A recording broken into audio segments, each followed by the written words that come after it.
I পেশাব করতে গেছি আর গার্লফ্রেন্ডের হাত ধরে আইছি। ওরে ভাই রে চলি গেছে কই ওরে ভাই আর কইছি আর ভাল লাগে না তোর আই মানে নিতাম।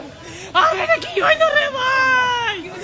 আরে ভাই চলি গেছে ভাই। আরে কয় আই কো তুই মেন্দে বসো আই পেশাব করি আই। ও পেশাব করতাম যাই আই দে গার্লফ্রেন্ড নাই রে ভাই। ও ফোন দিছিলাম রে ভাই। ওই ফোন দিছি ফোন ধরে না। ও ফোন বন্ধ বাতা রে ভাই।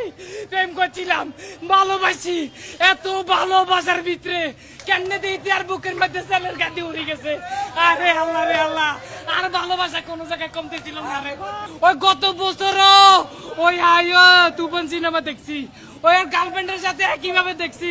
হিতির লোকে বাদাম খাইছি একই সিনেমা দেখছি কান্ত এখনো মিলেমিশে আইছি। তবে হিতিতে আর এইভাবে বুকের মধ্যে সেলের গায়ে দিব আই কল্পনা করতাম। আরে নয় ভাই ওরে ভাই তাণ্ডব হয়ে গেল ভাই। ওই গার্লফ্রেন্ড তুই কইতি রে? আরে